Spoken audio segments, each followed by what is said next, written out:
बिस्मिल्लाहिर्रहमानिर्रहीम। अस्सलाम वालेकुम तलबा व तालिबात। मैं आपकी टीचर एलाइट स्कूल सुपीरियर बहरे कैंपस लाहौर से। ये छठी जमात की इस्लामियत की किताब है और आज हम इस किताब के बाब नंबर 4 के सबक नंबर 3 यानी कि अमानत के मशक़ी सवालात के जवाबात पढ़ेंगे। और नाज़रा में आप लोगों ने सूरह अराफ की आयत नंबर 23 जो है बमा तर्जुमा याद करनी है। ये आपकी बुक के पेज नंबर 5 पे है। और पहली हदीस मुबारक जो सफ़ा नंबर 6 पे है वो भी आप बमा तर्जुमा याद करेंगे। ये 7वें हफ़्ते की डायरी है। मशक़ी सवालात के जवाबात पढ़ने से पहले मैं अमानत का तारुफ़ करवाती जाऊँ ताकि आपको समझने में आसानी हो जाए। अमानत का मतलब है कि अगर कोई चीज़ किसी के पास रखी गई हो तो वो इस चीज़ को वापस मांगने पर अमानत रखवाने वाले को असल हालत में वादे के मुताबिक वापस कर दे। अमानत रखने वाला अमानत की हिफाजत और वापसी का पाबंद होता है। अगर अमानत में कोई कमी बेशी की जाए या वापस करने में देर की जाए तो ये ख़यानत है और अमानतदारी की बजाय बददयानती है। रोज़मर्रा के लेन देन, कारोबार, नाप तोल वगैरह भी अमानत के दायरा कार में आते हैं। मुलाज़िमों का ज़िम्मेदारी से फ़राइज़ अदा करना और एतमाद पर पूरा उतरना भी अमानतदारी की एक सूरत है। मज़दूर अपनी तयशुदा उजरत के बदले पूरा काम करके हक़ अमानत अदा करते हैं। कामचोर लोग जो अपने फ़राइज़ में कोताही करते हैं बददयानत कहलाते हैं। यकीनन वो ज़िम्मेदारियाँ जो मुआशरे की तरफ से हम पर आयद होती हैं उनको अमानतदारी से सरअंजाम देना भी अमानत है। हमारे प्यारे नबी हज़रत मोहम्मद सल्लल्लाहु अलैहि वसल्लम ऐलान नबूवत से कबल अपने शहर मक्का मुकरमा में सादक और अमीन के अलकाब से मशहूर थे। हिजरत की रात आप सल्लल्लाहु अलैहि वसल्लम ने कफ़ार मक्का की सारी अमानतें हज़रत अली रज़ी अल्लाह तआला अन्हा के स्पुर्द करके ताकीद फरमाई कि इन अमानतों को इनके मालिकों को लौटा कर मदीने चले आना। हालांकि ये अमानतें उन मुशरिकीन मक्का की थीं जो कि आप सल्लल्लाहु अलैहि वसल्लम के जानी दुश्मन थे। हमें चाहिए कि हम अपने प्यारे नबी सल्लल्लाहु अलैहि वसल्लम के उस्वा के मुताबिक अमल करें और सभी कामों में अमानत और दयानत का सबूत दें। अब हम जो अमानत के मशक़ी सवालात हैं सबक के, इनके जवाबात को देखते हैं। सबसे पहले मैं सवालात पढ़ूंगी और उसके बाद जवाबात की तरफ चलते हैं। सबसे पहला सवाल है अमानत से क्या मुराद है। दूसरा सवाल है अमानत का दायरा कार क्या है। तीसरा है अमानत की अहमियत और फजीलत बयान करें। और चौथा है मजलिस अमानत के साथ हैं हज़ूर सल्लल्लाहु अलैहि वसल्लम के इस फरमान की वजाहत कीजिए। जवाबात की तरफ चलते हैं। पहला जो सवाल है ये निशानात लगाए हुए हैं मैंने, ठीक है, और जो मुश्किल अल्फाज हैं उनके नीचे लाइन लगी हुई है, उनको अंडरलाइन किया हुआ है ताकि पढ़ने के साथ साथ जो है इनके मायने बताती जाऊँ ताकि आपको समझने में आसानी हो जाए। आप लोग देख सकते हैं कि मैंने निशानात लगाए हुए कि पहले सवाल का जवाब जो है वो कहाँ से लेकर कहाँ तक है, दूसरे का कहाँ से लेकर कहाँ तक है। मुझे उम्मीद है कि आपको समझ आ जाएगी। सबसे पहले सवाल का जवाब है अगर कोई शख्स अपनी चीज़ आपको संभाल कर रखने के लिए दे और कुछ अरसे बाद वापस तलब करने पर आप किसी कमी बेशी के बगैर वो चीज़ उसे वापस कर दें, ये अमल अमानत कहलाता है। कमी बेशी का मतलब है कम या ज़्यादा।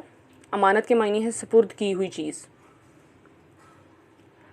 दूसरे सवाल का जवाब पढ़ते हैं। अमानत का दायरा कार बहुत वसी है। वसी के मायने हैं चौड़ा या कुशादा। इसका ताल्लुक़ रोज़मर्रा के लेन देन से भी है और बड़े बड़े मामलात, तजारत और कारोबार से भी है। दुनिया के तमाम मामलात में अमानत की पाबंदी लाजिम है। लाजिम के मायने हैं वाजिब, ज़रूरी। सिर्फ़ रुपए, पैसे, ज़मीन, जायदाद और माली अशिया ही को अमानत ख्याल नहीं करना चाहिए बल्कि तमाम इखलाकी, मुआशरती, माली, कानूनी और तालीमी मामलात में अमानत का पाया जाना एक ज़रूरी अमल है। जायदाद के मायने हैं मकान, ज़मीन या अराज़ी के। इखलाकी के मायने हैं इखलाक से मुतल्लिक़। मुआशरती के मायने हैं मुआशरत से मुतल्लिक़, रहन सहन से मुतल्लिक़। माली के मायने हैं माल से मुतल्लिक़। कानूनी के मायने हैं कानून से मुतल्लिक़। तालीमी के मायने हैं तालीम का या तालीम से मुतल्लिक़।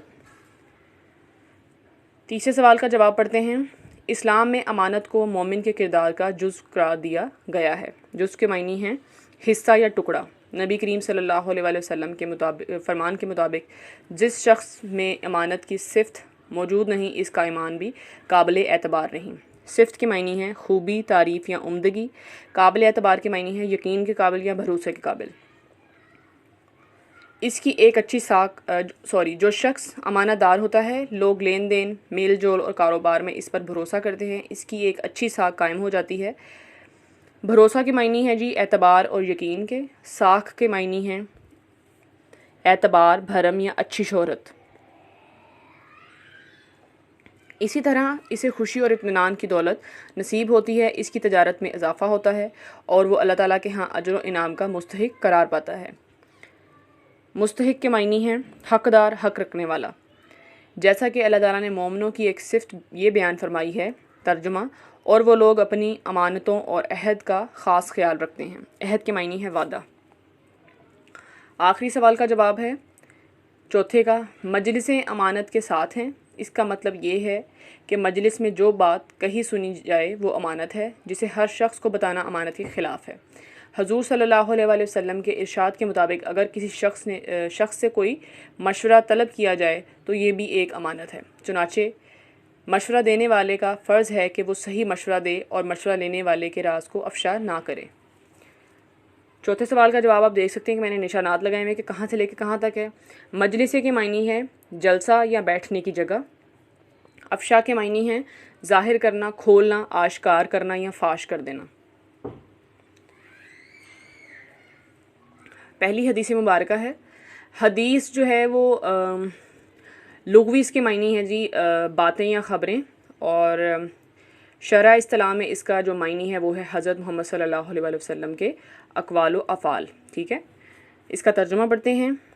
جس نے اللہ کے لیے محبت کی اور اللہ کے لیے بغض رکھا اور اللہ کی رضا کے لیے عطا کیا اور اللہ کے لیے روکا تو اس نے ایمان مکمل کیا۔